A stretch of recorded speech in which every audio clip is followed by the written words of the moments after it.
Okay, next, very pleased to introduce Slava Turyshev. Began working with Slava on the Pioneer anomaly.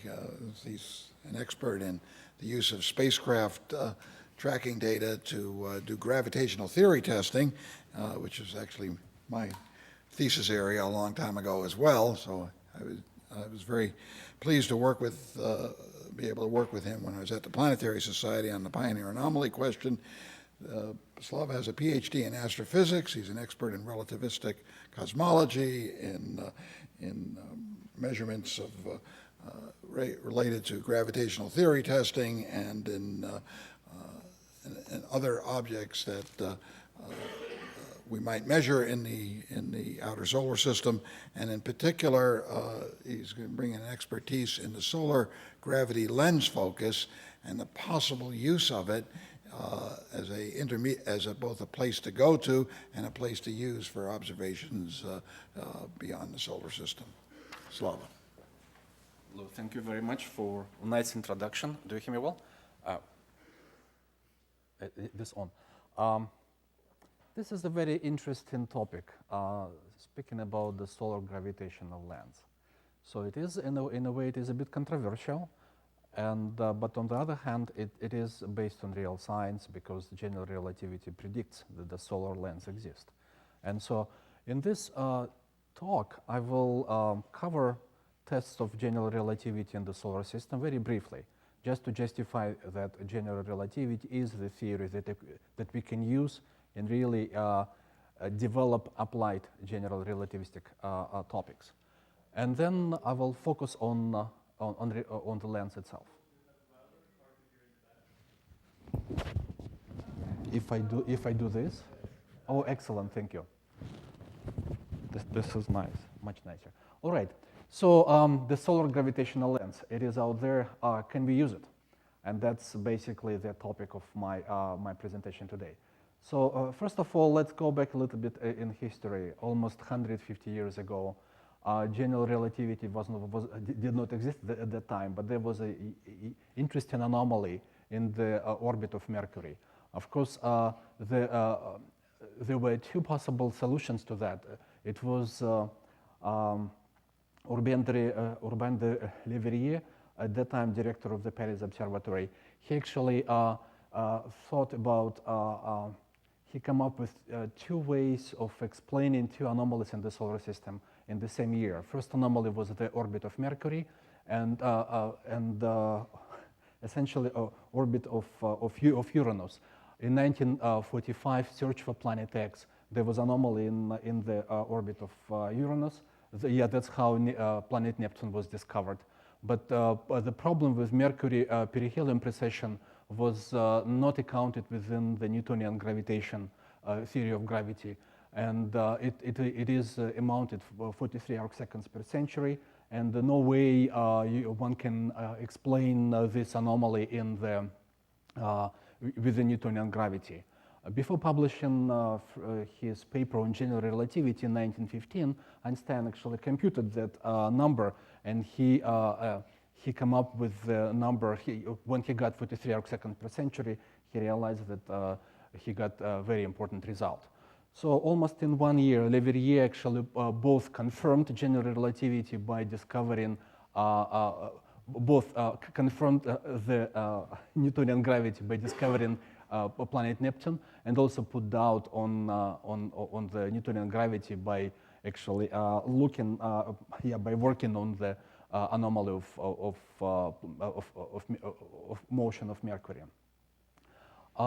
What was interesting, in 1913, almost 100 years ago, Einstein wrote to Hale, and in his letter, he was asking whether or not effect of gravitational deflection of light must be actually may be measured without eclipse.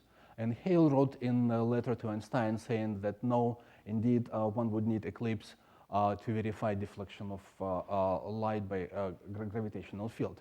And as you see here, this letter dated 14th of October 1913, Einstein still used Newtonian arguments, and he was actually looking for to verify that light will be deflected by 0.87 arc seconds on the limb of the sun. And essentially, that was the first, this was the time when Einstein was trying to motivate astronomers in the world really to test his theory. But as you see here, it was just a Newtonian argument back then. A first expedition actually was attempted by a German astronomer, Edwin Finlay Friedrich, and when in 1914 he actually was able to gather enough support and go to Russia essentially during the total eclipse which happened on August 21st of 1914. And at that time, of course, just after this eclipse happened on August 21st, but the First World War started almost a month earlier, so this observation did not produce any data, but essentially this is the map of the total eclipse, and the German expedition went here. So no measurements were conducted at that time.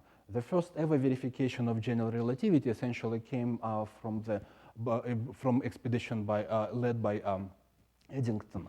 At the time of the expedition, there were three possible effects. First one was that the light will not be affected by gravity, so that the deflection of light will be zero.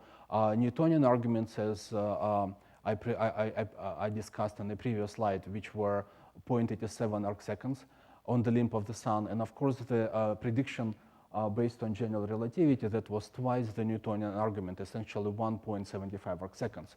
And this is the expression for this effect. As you see here, essentially this is the telegram sent by Campbell to Einstein later, saying that analyzing data collected from observations in Tahiti, essentially 1.59 and 1.86 seconds of arc. This was the first measurement of gravitational deflection of light. And these are the two scientists, Einstein and Eddington, are sitting in Cambridge. Today, of course, we know that general relativity and essentially deflection of light works not only in the solar system, but essentially it's all over the universe. This is a wonderful picture of galaxy cluster Abell. And those lenses exist everywhere, and essentially in many observations from Hubble Space Telescope and many routinely taken observations now, we see those lensed objects, those four objects, four stars, and essentially this is the gallery of gravitational lenses. Those lenses do exist in the universe, and so the question is really, can we use them in our daily lives now? So can we build a telescope?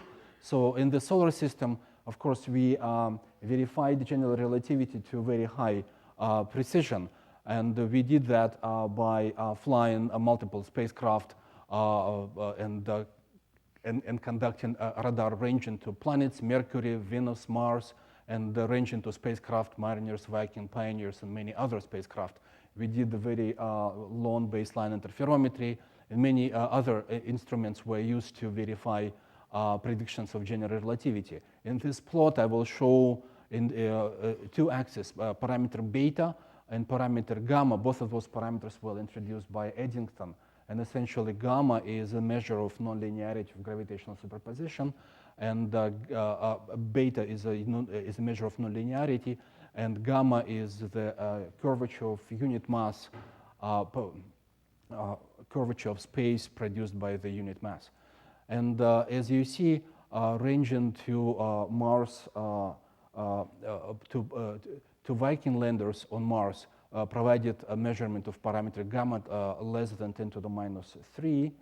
And later on, ranging to planet Mercury provided constraints on both parameters beta and gamma. And essentially, later on, very long baseline interferometry provided a very nice measurement of parameter gamma to 10 to the minus 4.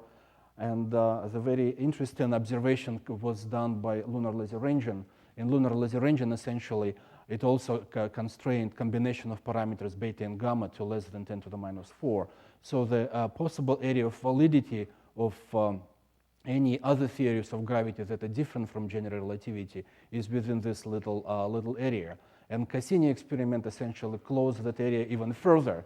So now we know that whatever deviations from general relativity exist, they should be only within this little area of space on this parameter plot. So essentially, we know that general relativity works, and for the last few years, essentially, it's a new engineering discipline in a sense, because when you fly, it's in our daily life, in GPS, geodesy, time transfer, and astrometric missions such as Gaia, which is now working in space and attempting to provide a catalog at the microsecond level, must account for effect of gravitational deflection of light, because light that is coming perpendicular to ecliptic at 1 astronomical unit away from the sun is being deflected by solar gravity to 8 milliarcseconds.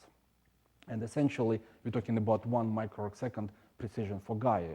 So for this mission, one would have to account for the presence of solar gravity all the time, and also Jupiter, and also Earth as well.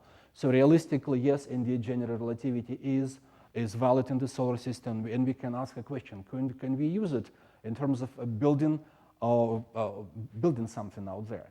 And so now I'm coming to the main discussion, and this is the solar gravity lens. Essentially, this historically, I think a paper by Eshelman published in 1979 was, I think, the first paper that was essentially dealt with this topic seriously.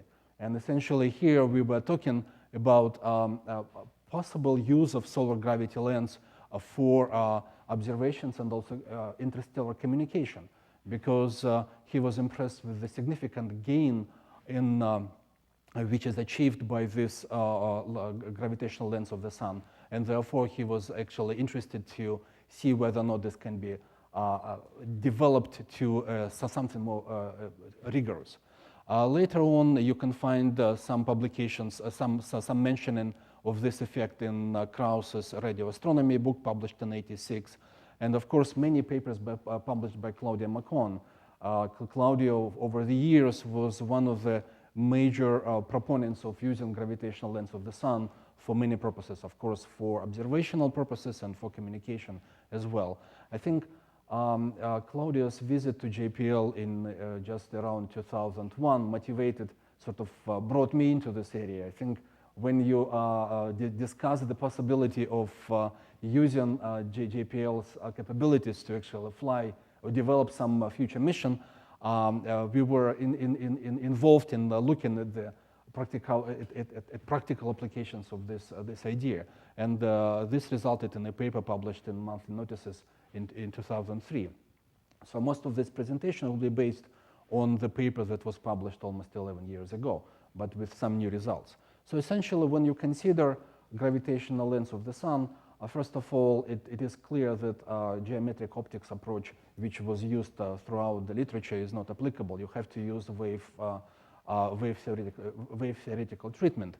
And essentially, you have to consider scattering of the plane electromagnetic wave by the sun. You have to solve Maxwell equations and using the symmetry of the plane. And then assuming the sun is basically spherical, the gravitational field of the sun may be presented as by the Schwarzschild solution, with the Schwarzschild radius is of the sun is just about 3 kilometers. So this is the general geometry of the problem. You see that the plane wave falling onto the sun, solar radius, and we will use theta to describe angles from sun, and r is a distance to a particular point in space. So here, this is the general picture that is describing really a diffraction pattern, the scattering of the plane electromagnetic wave by the sun. Essentially, what is important is that we can recognize 3 different regions behind the sun. One region is the shadow. Shadow goes from the sun all the way to a certain point, which is the focal point where the rays just grazing the sun would would combine. And essentially, F naught is given by the ratio of square of solar radii divided by twice the Schwarzschild radius of the sun. And this distance is roughly 450 astronomical units away from the sun. Now, as you move away from that point, essentially more light rays will be intersecting. And essentially, this is not a point, it's a focal line extending from 447 astronomical units all the way out from the sun. And so three areas, as I mentioned. One is the shadow, where no electromagnetic field from the plane wave coming into this area. The geometric optics approximation, where we deal only with one of the areas of the solar gravity, and then interference area, where essentially the beams that are coming from two different sides of the sun interfere with each other.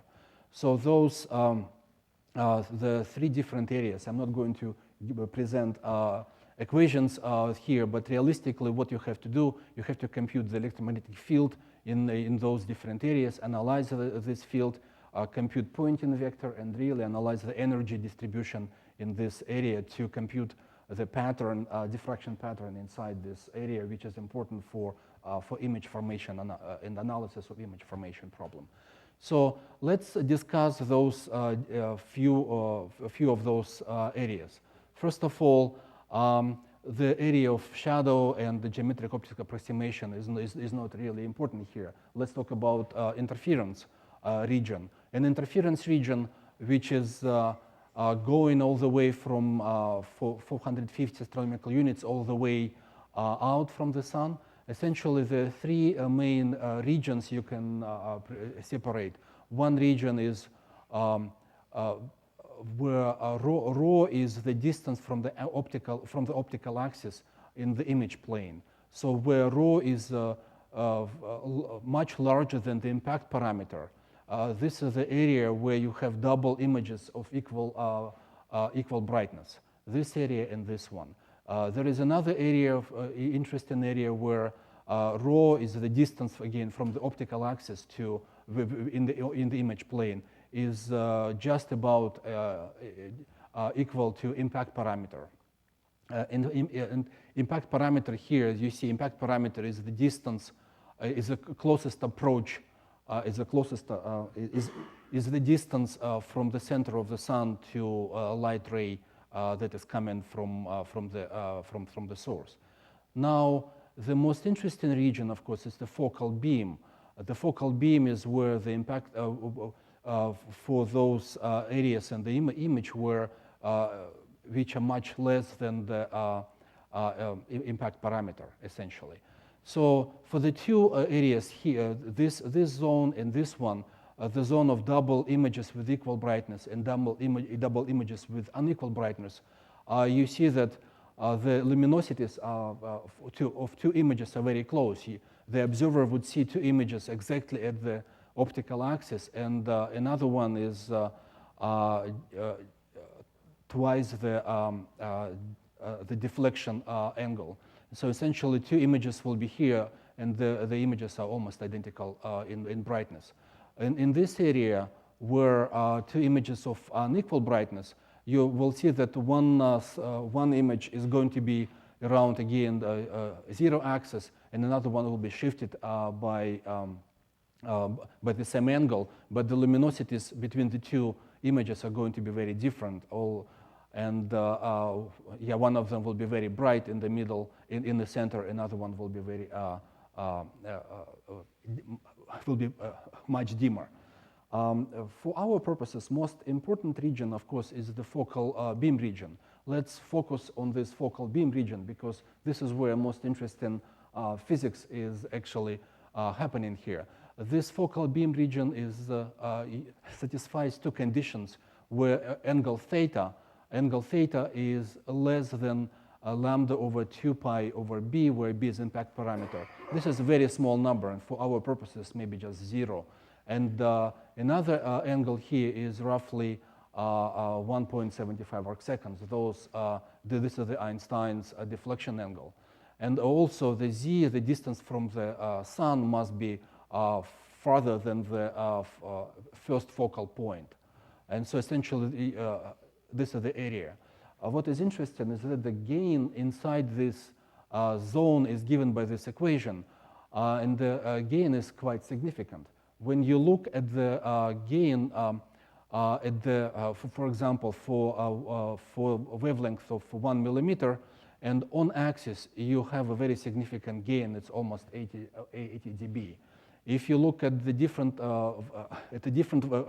wavelength, 0.1 millimeter, so then the gain is larger. Of course, it's going to be 90 dB, and this gain, what I plot here is that for focal distance 600 astronomical units, you see this dotted line representing gain for 1 millimeter wavelength at the distance of 600 astronomical units. And the solid line is the same wavelength, but for distance twice larger, 1200 astronomical units. If you move to a different wavelength, so the physics is the same, the pattern is the same, but the gain is much larger. Basically, it's 10 times larger. So a similar picture exists, of course, for every other wavelength. If you deal with optical radiation at 1 micron, of course, it will be even higher. The gain will be very large. So on optical axis, gain reaches its maximum value, which is given by this expression, and essentially it oscillates quite rapidly, as you see, and oscillating it quite rapidly. So basically, moving only very little from the optical axis, it reduces by a few orders of magnitude, and then it reaches its nominal value of just 1 at the distances on image plane much farther than the impact parameter. So essentially, this is as expected, that the gravitational lens is very sensitive to tangential motion of in the image plane. So it's very, very important to utilize that. If one wants to utilize that lens, one needs to inject an instrument exactly on the optical axis so that to benefit from the gain. But it is very difficult. Let's talk about how difficult it is. So essentially, these are the general characteristics of why this object is very interesting, primarily because of the gain. It's a very significant gain here. Moving on, important properties of that lens is, of course, high angular resolution. If we define angular resolution as a ratio of the distance in the focal plane where gain is reduced by 10 dB to the focal distance at that point. And essentially, this epsilon is going to be very small. So essentially, for rays just grazing the sun at 1 millimeter, this resolution is going to be 30 nanorc seconds. And the distance at which it's realized, it's very little. It's only 12 meters. So essentially, we're talking about motion within the image plane, extremely sensitive. So it's not kilometers, it's rather very, very small. So of course, because of the significant gain, there is a major brightness increase once you get into this area of pencil-like beam. And essentially, for wavelength that we can use to observe objects using the sun, it's radio waves, visible light, and possibly even gamma rays. So the lens, the brightness are amplified by the same very significant feature. So essentially, the very narrow pencil beam is really the plane wave is focused into a very narrow beam of extreme intensity with a radius of only roughly 100 kilometers.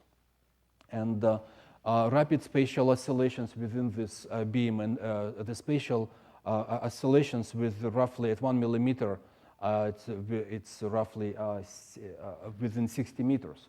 So essentially, this is the scale of the oscillations. Also, angular distribution of intensity is given by this expression, and of course, significantly, the image is significantly magnified on optical axis.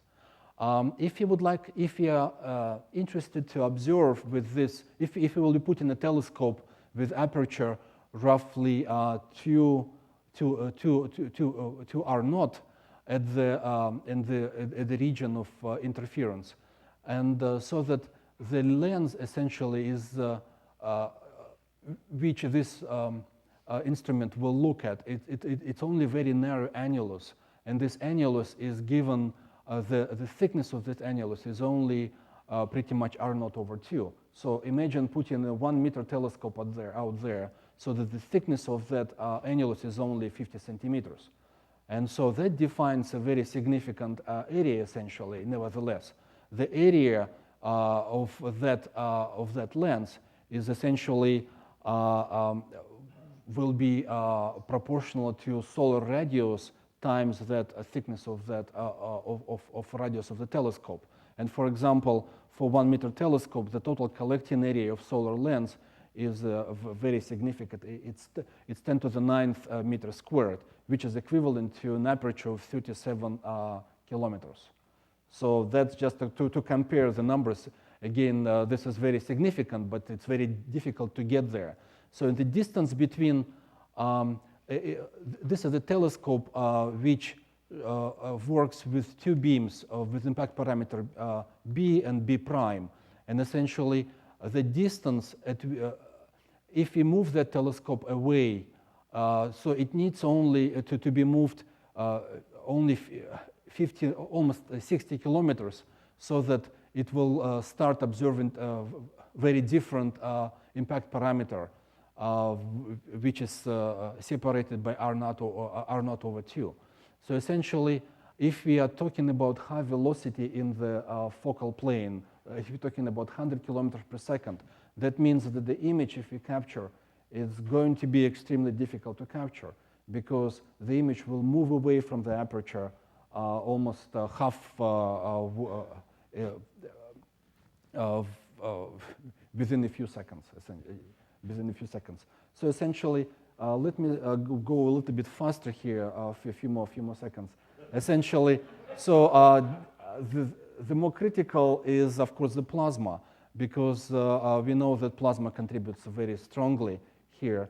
And with plasma, when we account for solar plasma, we understand that the deflection angle will essentially depend on the density of electrons in the solar corona. If we use a classic model for electron density around the sun, which we use for Cassini data analysis, essentially the angle of deflection will be proportional to the inversely proportional to the square of the frequency of the radio wave, and with critical frequency roughly at 7 megahertz.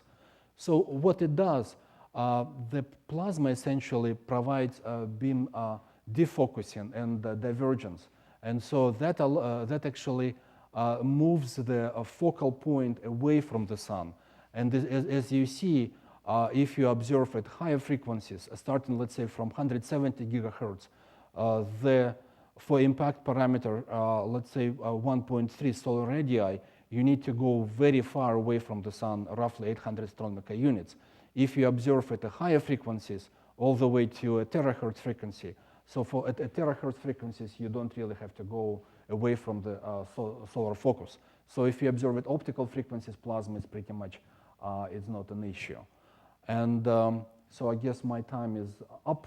So what is interesting is that, of course, I'd like to conclude by saying that, yes, this object exists, and it's very interesting, it's very attractive in terms of the gain, but extremely difficult to achieve the operational performance needed to use it for any astronomical benefit. However, there is another lens in the solar system, which is for particles that actually go through the sun, like neutrinos, because as you know, that the major part of the solar mass in its core, and essentially neutrinos are going to be deflected by the sun going through the sun, and the deflection and the focal point is essentially around 25 astronomical units, which is very close. So the challenge is really to build the detector, and also problems with the source, because we don't know, we don't have enough statistics on neutrinos that are coming from outside the solar system. And so once we will identify a possible source of it, there is a possibility of flying something beyond to the area where Mike just showed, where plenty of objects we can just park and see it, and there will be significant increase in neutrino flux. Thank you very much.